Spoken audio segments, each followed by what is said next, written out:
सदन में महिला आरक्षण के लिए विधेयक लाया गया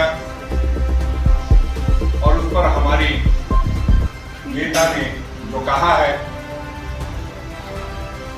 उसको उस संदर्भ में आज ये प्रेस कॉन्फ्रेंस आयोजित की गई है, क्योंकि पूरे देश में अंतिम व्यक्ति तक आदरणीय श्रीमती सोनिया गांधी जी का, आदरणीय राहुल गांधी जी का, आदरणीय मल्लिकार्जुन खड़गे जी का जो संदेश है वो जाए।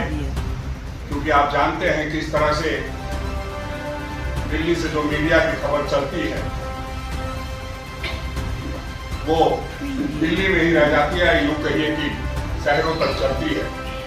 आप सभी जो हमारे साथी हैं, हमें ये विश्वास है कि आपकी खबरें पंचायतों तक पढ़ी जाती है, बूथ तक पढ़ी जाती है और जिन लोगों से जुड़ा हुआ ये मामला है वो पंचायत में ज्यादा संघर्ष कर रही होती हैं। आप जानते हैं कि राजनीतिक स्वार्थ पूर्ति के लिए प्रधानमंत्री जी ने देश की महिलाओं को भी नहीं बख्शा। 2014 से जो सरकार बनी वो 9 साल के बाद उनको ख्याल आया कि महिला आरक्षण विधेयक लाना चाहिए। हम स्वागत करते हैं कि देर आए दुरुस्त आए, किंतु बहुत सारी बातें जो है वो कहना इसलिए आवश्यक है कि आप जो हमने बिल लाया था पहले, आप उसको क्यों नहीं लेकर के आए?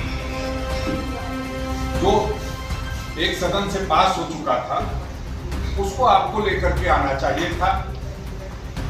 जो 2010 में हम लोगों ने राज्यसभा में बिल पारित किया था वो कहा, उसको लोकसभा में लाकर के आपने क्यों नहीं पारित करा? इसी से ये पता चलता है कि आपकी नियत में खोट है।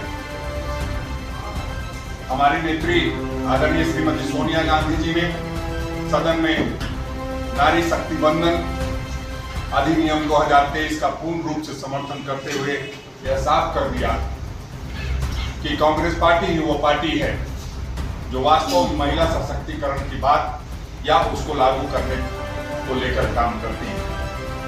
आदरणीय श्रीमती सोनिया गांधी जी ने देश की आधी आबादी के संदर्भ में सदन के अंदर चर्चा करते हुए साफ तौर से कहा है कि धुएं से भरी हुई रसोई से लेकर रोशनी से जगमगाती हुई स्टेडियम तक भारत की स्त्री का सफर बहुत लंबा है, लेकिन आखिरकार उसने अब मंजिल को छू ही दिया है।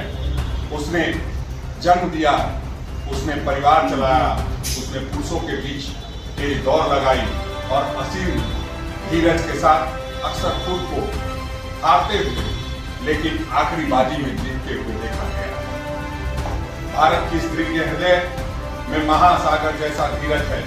उसने खुद के साथ हुई बेईमानी की शिकायत कभी नहीं की और सिर्फ अपने फायदे के बारे में कभी नहीं सोचा।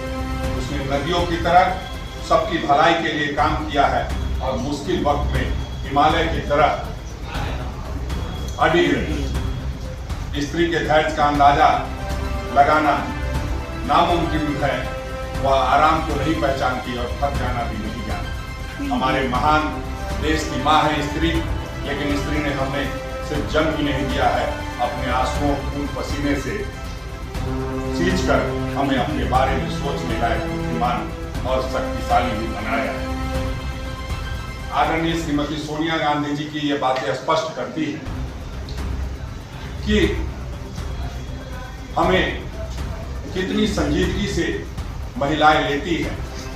बावजूद लोग जब भी उनका कोई विधेयक आता है तो उसमें कोई न कोई अड़ंगा लगाने की कोशिश होती है।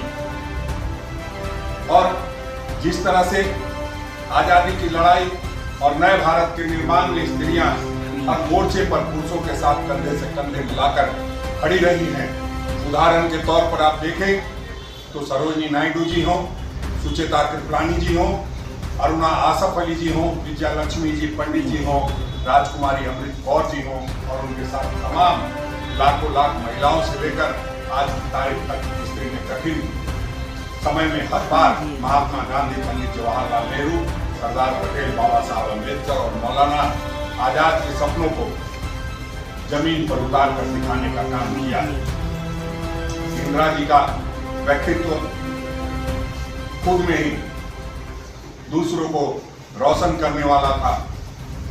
उसका जिंदा मिसाल हम लोगों ने तो देखा है और उनकी कुर्बानी से देश में जो अमन चैन शांति आई वो किसी से छुपा नहीं है। देश में अमन चैन और शांति लाने के लिए उन्होंने अपने प्राणों की आहुति तक देना मुनासिब समझा।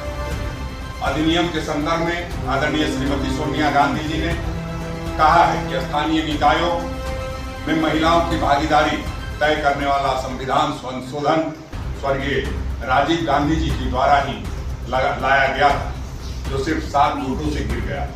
बाद में कांग्रेस के सरकार के ही पूर्व प्रधानमंत्री पीवी नरसिम्हा राव जी के नेतृत्व में इस बिल को पारित कराया था और इसी संशोधन का परिणाम है कि देश भर में स्थानीय निकायों में 15 लाख निर्वाचित महिला नेत्री मौजूद हैं। कांग्रेस पार्टी ये मानती है कि नारी शक्ति वंदन अधिनियम का पूर्णतः समर्थन करती है और इस बिल के पारित होने से बेहद प्रसन्नता होगी।